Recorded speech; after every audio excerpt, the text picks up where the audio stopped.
this becomes the substrate for the enzyme called RPE65. And I just put those red names on top of it. Those are the inherited retinal diseases. Any step in vision, when we have a protein mutated, inactivated, will lead to one sort of retinal dystrophy or another. And in this case, lack of LRAD will be very critical because you will not have vitamin A, you will have no retinoids in the eye, because this enzyme is also critical for taking up via STRAS6 receptor from the bloodstream retinol to esterify, and then of course you will have no isomerization reaction. So this leads to this LCA, Leber congenital amaurosis, and RPE65 leads to also Leber congenital amaurosis when it's mutated and inactivated in this process. So the isomerization reaction can be summarized in a very, very simple chemistry and very elegant chemistry as shown here. Retinol gets esterified with carboxylic group and then isomerized. So if any of you has some chemistry inclination, look at this compound. How do you know to isomerize this 11-12 bond? There's no any feature. This is a grease that somehow undergoes this isomerization specifically to 11-6. No other isomer is made. How would you do that? Forget about biology. How could you do this in a test tube? Boiling pyridine and all of these things, and so what happened? Can you make it?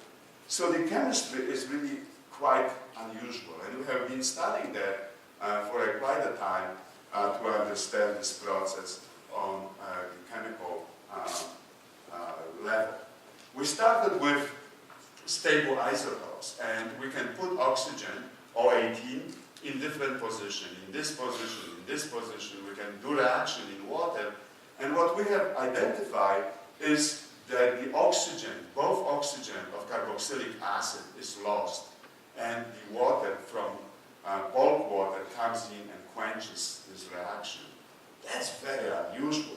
Typically, when we have a hydrolytic reaction, it goes through this carbonyl group and hydrolysis that one oxygen stays on alcohol and one stays on carboxylic acid, which then picks up water from the bulk. Here, both waters are gone. So, why? Because of the two types of hydrolysis of the ester could take place. One is this called acyl cleavage, all reaction in biology. If they involve hydrolytic process, they involve this acyl cleavage. The water attack this carbon and the hydrolysis is taking place. In this case, this carbon becomes somehow loses the two oxygen, become protonated, and we end up with the intermediate, which is carbocation. Carbocation, as you can imagine, has to be extremely reactive, except that retinoids have conjugated double bonds, so the carbocation can be spread, and this, again in test tube, is the longest lived carbocation known in biology. So, we concluded at that time that the isomerization is taking place via acyl cleavage, carbocation formation, and then adding the water to produce 11-cis retinal. And this reaction happens because of the active site, how it's built, and how we can accomplish that in the active site, that the carbocation is not straight molecule, but rather bent molecule. We have tried to express RPE65 for about 3 years, and I was really worried about the student who was one of the most ambitious guys in the lab, how he's going to graduate. And one day he came and he says, you know, you told me that you can purify from native source because the express protein didn't have activity and he couldn't crystallize. And I said, well, there's no problem. You just have a monolayer of cell on the back of the eye. You get millions, zillions cows, and you just brush it, and you will have plenty of those monolayer cells in your test tube. It's very simple, particularly that I don't do the experiment.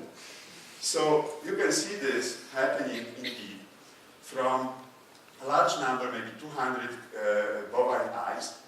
You can brush it, so you can become an artist, paint it. And then you have this black stuff because there's a lot of choroid that you can isolate. And then you do one step of purification, you get a membranous material which contains high amount of the protein called RPE65. RPE because it's in RPE, 65 because molecular mass is 50 kilodalton. So that's why we call it RPE65. Kind of historical reasons.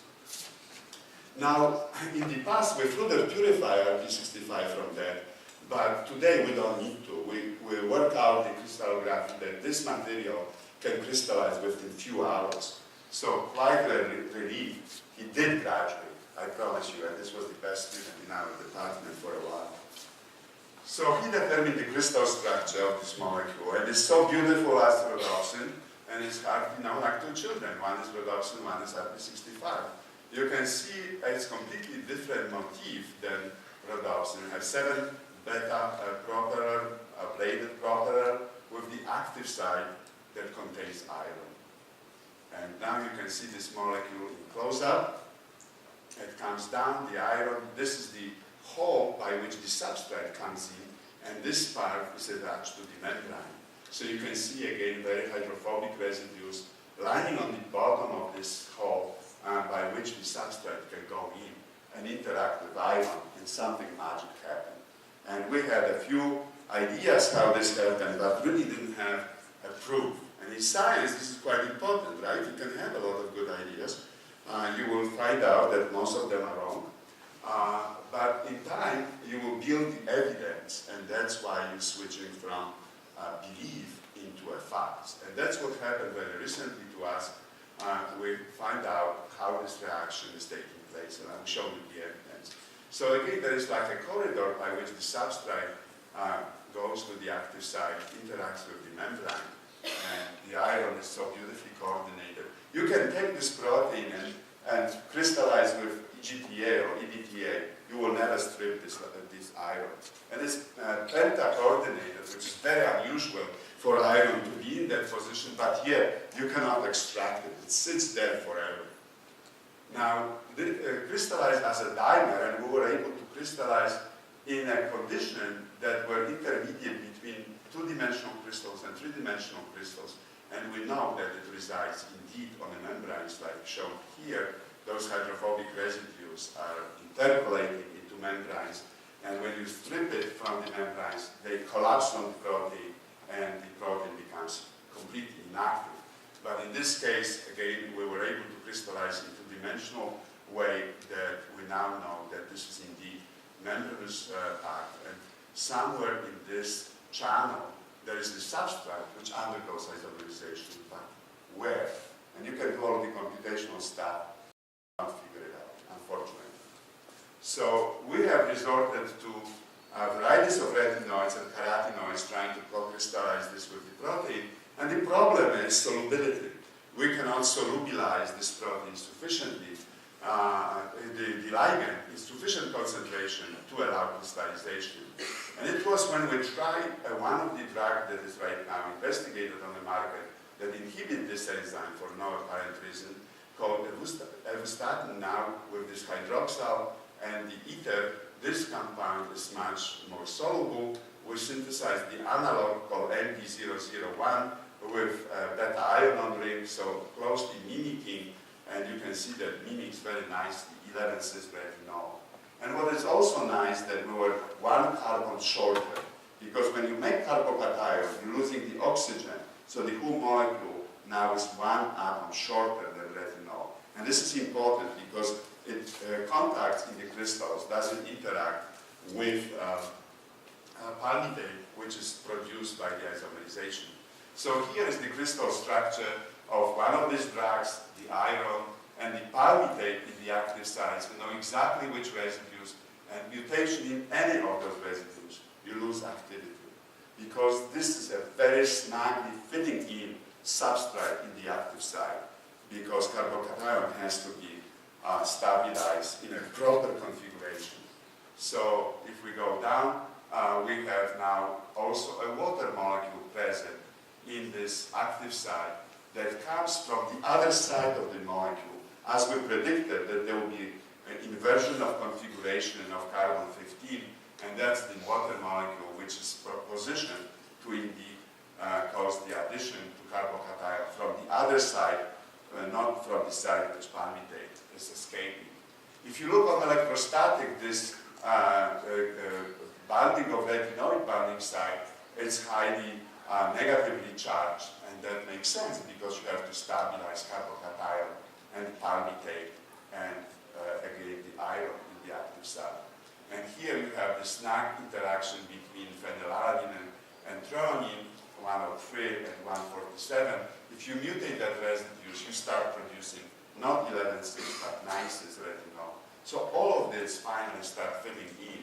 And that's the mechanism that we just submitted this work that we propose is happening.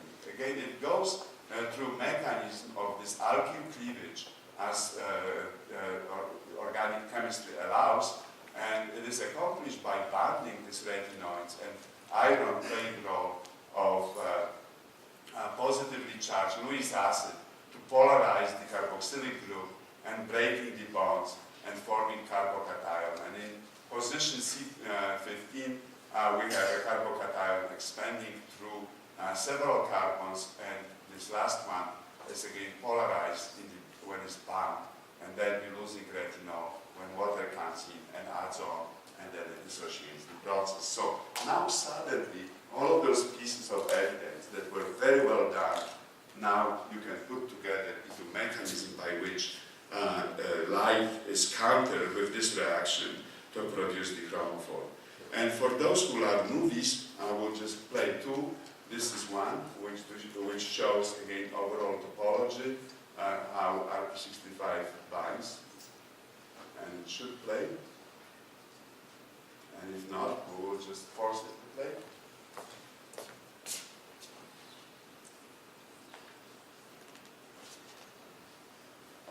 You can see those binding to membrane residues and the substrate which enters now from this side.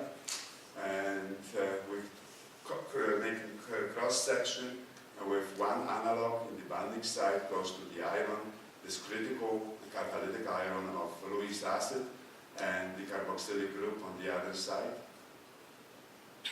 You can see how nicely the electron density fits to the molecule, and this is extremely important because in crystallography, you may not know, but about 70% of all of the structure with ligand are wrong because people put all of these ligands into the electron density that doesn't make any sense. And now there are ways of really making sure that the molecule you think it is indeed can be assigned to the ligand. So it is a truly remarkable reaction, and it's a very slow reaction. So it's not as rhodopsin that signals in milliseconds. This takes quite a time before the chromophore is isomerized. So here is the second movie that focuses on the active sites, on the binding of 1, 2nd, or 3rd retinol. You can see how nicely it fits. It's just a longer bicarbon, and that's why we couldn't crystallize it, because it was bumping into the palmitate, and the two molecules at the same time cannot be in the active site. So once we shorten by one carbon, now we can fit all of this together. And again, this critical water molecule for quenching of the reaction. The importance of this enzyme, again, comes not only from the fact of the chemistry that I described to you, but also from this human condition called liver congenital amaurosis. And this is another German scientist who described this reaction by Fyodor Lieber, and he, again, now there are many human diseases that carry his name because he made those truly fundamental discoveries into many human conditions. And one of them is the most severe blinding condition. You cannot make this chromophore 11,6 retinal because it's mutated LRAT or RP65, this isomerase which I described to you. So you can replace with 9,6 retinol or retinol or esters that substitute for 11,6 retinal, restoring the chromophore and undergoing the same photochemical reaction, whether it's 11 or 9, it doesn't really matter. And now, I think that whoever is falling asleep, that may happen. So you better pay attention, because something may magic happen to you. So, are you now all aware?